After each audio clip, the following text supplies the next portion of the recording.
నాకు ఒక 33 సంవత్సరాలండి, అతనికి ఒక 58 సంవత్సరాలు. దీన్నేమో పెద్ద పెద్ద ఇది చేసి ఇష్యూ చేసేసి ఆవిడ మరి ఆ విషయాన్ని మీ స్టార్టింగ్ భర్తతో ఎప్పుడైనా చెప్పారా? ఆ విషయాన్ని ఏంటండి మీ భర్తతో ఎప్పుడైనా చెప్పారా? వాణి ఇలా అంటున్నారు, నన్ను శ్రీనివాస్కి నాకు ముడిపెడుతున్నారు, ఇలా రూమర్స్ వస్తున్నాయని. యాక్చువల్ గా నేను ఎప్పుడు చెప్పలేదండి, నేను ఎప్పుడు చెప్పలేదు, కానీ ఆవిడే చెప్పిందంట మా మీ హస్బెండ్ కి, హస్బెండ్కి? మా ఫ్యామిలీ మెంబర్స్ కి, మా బావగారు వాళ్ళకి, అందరికి ఆవిడే చెప్పిందంట.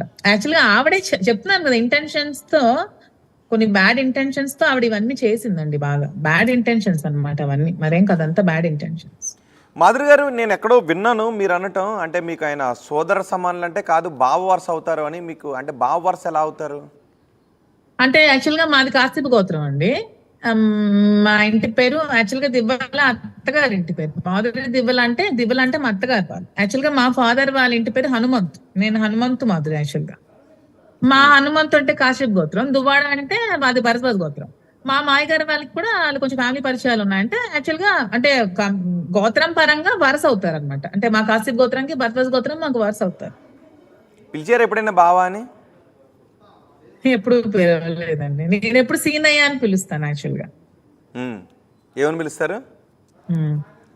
సీనయ్య అని పిలుస్తాను. ఆయన ఏమని పిలిచేవారు? నాకు రాజు అని పిలిచేవాళ్ళు. యాక్చువల్ గా నా పేరు మాధురి కంటే ముందు నా పేరు రాజలక్ష్మి అనమాట. ఆ రాజు అని పిలిచేవారు. రాజు అని పిలిచేవారు. ఓకే. ఇప్పుడు వాళ్ళ మదర్ కూడా ఎంటర్ అయ్యారు, అండ్ దువ్వాడ శ్రీనివాస్ వాళ్ళ మదర్ కూడా ఎంటర్ అయ్యారు, అండ్ వాణి వాళ్ళ ఫాదర్ వాళ్ళు కూడా వచ్చారు. ఖచ్చితంగా ఎట్టి పరిస్థితుల్లోనూ ఇల్లు ఆస్తులన్నీ కూడా కావాలన్నా టెక్కల్లో ఉండొద్దు అని అంటున్నారు. టెక్కల నుంచి వెళ్ళిపోవాలని అంటున్నారు శ్రీనివాస్ని. ఆ డిమాండ్ గురించి మీరేమంటారు? అంటే మీ వల్లే టెక్కల్లో ఉండొద్దు, మీరు శ్రీనివాస్ ఎవరితోనో మాధురితో టెక్కల్లో తిరుగుతూ ఉంటే మేము చూస్తూ ఉంటామో, మా పరుగు పోతుంది, వెళ్ళిపోమనంటే పలాసక కావాలంటే అని అంటున్నారు. ఏంటండి? టెక్కలిలో శ్రీనివాస్ ఉండొద్దు, వెళ్ళిపోండి. టెక్కలిలో శ్రీనివాస్ ఉండి మాధురితో తిరుగుతుంటే మా పరుగు పోతుంది, సో శ్రీనివాస్ ఆ ఆస్తులను కూడా ఇచ్చి టెక్కల నుంచి వెళ్ళిపోవాలి అని అంటున్నారు. అంటే అక్కడ మీ ఇంటెన్షన్ ఆస్తా శ్రీనివాస్ కావాల్సింది?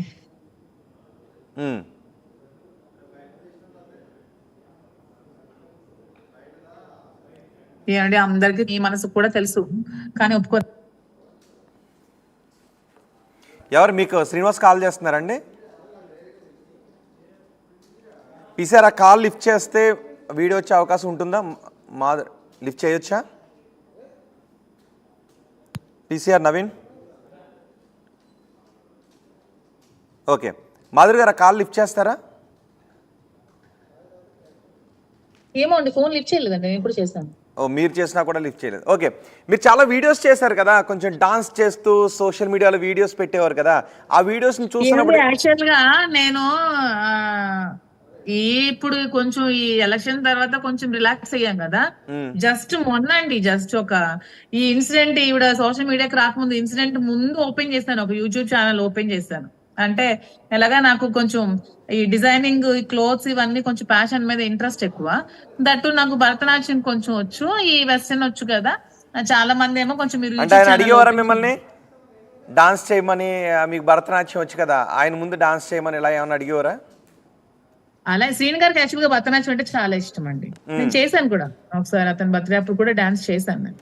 ఓకే, చాలా ఇష్టం అతనికి భరతనాట్యం అన్న, అతని కళలు చాలా ఇష్టం. యాక్చువల్ గా తను ఒక మంచి ఆర్టిస్ట్. యాక్చువల్ గా తను ఒక మూవీ కూడా తీసి యాక్ట్ చేశారు, వాలంటీర్ అనే మూవీలో. మూవీ నేనే ప్రొడ్యూస్ చేశాను యాక్చువల్ గా, మర్చిపోయాను, మూవీ కూడా ప్రొడ్యూస్ చేశాను నేను. ఓకే, అది యాక్చువల్ గా రిలీజ్ చేయలేకపోయాం, దాన్ని కూడా నేను అమౌంట్ స్పెండ్ చేసి మూవీ తీసాను యాక్చువల్ గా, వాలంటీర్ అని. దాంట్లో కూడా అతను యాక్ట్ చేశారు. అతనికి చాలా ఇంట్రెస్ట్, యాక్టింగ్ అన్న, డాన్స్ అన్న, సాంగ్స్ అన్న, అవన్నీ చాలా ఇంట్రెస్ట్ అతనికి. అంటే మీకు ఏదైనా బాధ కలిగినప్పుడు లేకపోతే సంతోషం వేసినప్పుడు మీరు ఎక్కువగా షేర్ చేసుకునేది శ్రీనివాస్తోనా మీ భర్తతోనా? అంటే ఇవన్నీ జరగక ముందు అప్పుడు అసలు నేను ఎప్పుడు ఎవరితో ఏవి షేర్ చేసుకోను మాక్సిమం.